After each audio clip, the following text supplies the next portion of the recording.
Hey, this is Steven with KnifeTV. We are at the Art Knife Invitational, October 30th, 2015, sitting with one of my favorite knife makers in the whole wide world, Larry Fuegen. Hey, Larry. Hey, Steve.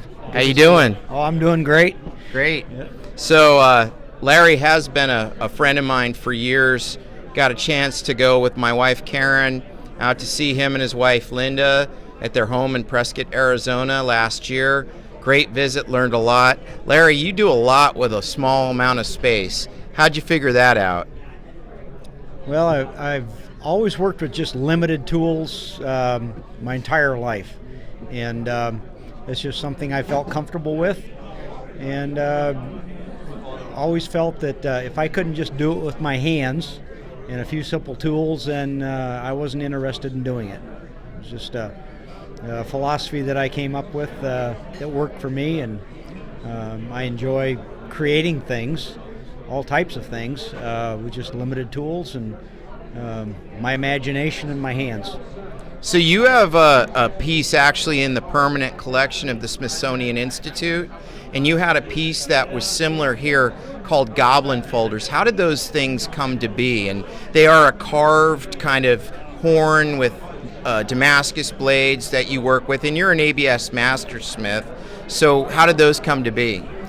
Well, I got to give credit to Jim Schmidt. Jim was one of the early mastersmiths, and back in the mid-'80s, I was going to the Ashokan conference. It was a blacksmithing conference, or bladesmithing, I should say, and Jim had some of his knives there, and he was doing a lockback version of his Goblin folder with carved stag, and I was just fascinated with them. I didn't want to copy him, so I came up with what I call a friction folder, a forged scroll friction folder, and that's a knife without a lock. You use the pressure of your hand to hold it closed. Right.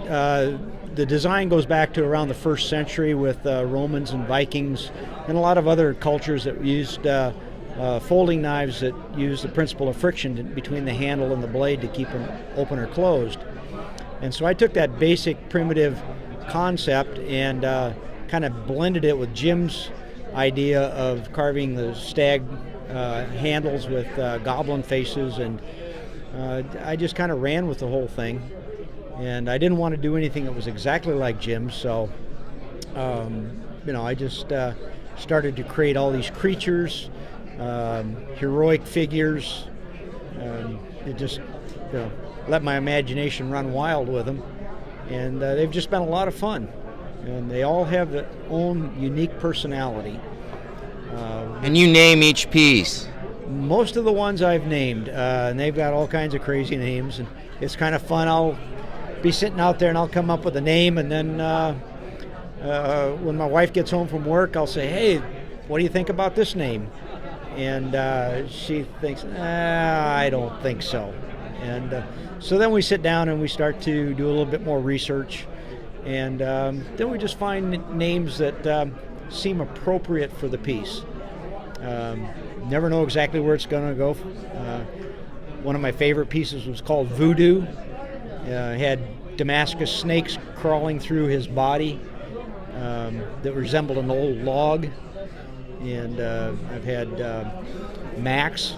It was a pretty cool piece. It was a Roman soldier. And you brought that to Stresa, Italy last year for a unique show in Italy. Correct. And it was fabricated out of walrus ivory, and all the armor was fabricated out of sterling silver and gold, and it's just one of those problem solving projects where everything is a problem that you have to figure out.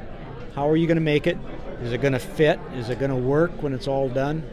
And since it's a folder, you do have to make sure that the blade goes into the handle and that it's fully functional.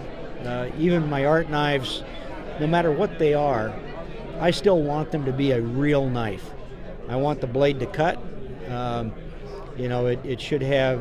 You think that's important, that a knife actually function as a knife? I do. I've always felt that if it doesn't function as a knife, why even bother making a knife? You know, just do a little piece of sculpture and stick it on the table, and you're good to go. So all your pieces, even in the art pieces, they're heat treated, they're sharpened, and they have a good point on them. Correct. You know, and every design has its own useful purpose, and it should be. You should be able to work with it within the parameters of that. And if it's a Bowie knife, that's a certain job that it's designed for. If it's a folder, certain job it's designed for. A dagger, and so everything that comes out of my shop, you know, it's all made entirely by hand. Pretty simple tools, and it's 100% functional. So you, along with our friend Tim Hancock, are a real cowboy. You ride horses, and you have that background. How much of that has informed the way that you look at your knives in general, and also your art knives? I mean, it's part of who I am. Just like with Tim, you know, our knives are real for us. We go out into the superstitions. Tim is a great. That's the Superstition Mountains, right? Superstition Mountains in Arizona. I mean, we're great friends, and we go out into these wilderness areas, and we depend on our knives.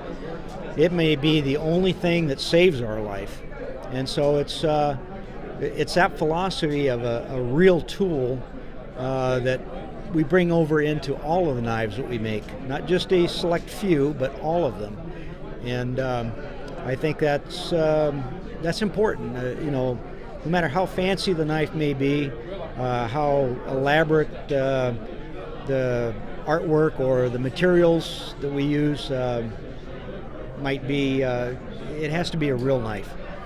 Otherwise, why do it? Larry, thank you so much. This is Steve Garson with KnifeTV at the Art Knife Invitational, October 30th, 2015. Thanks so much for coming out, Larry. Thanks a lot, Steve. You got Great. it.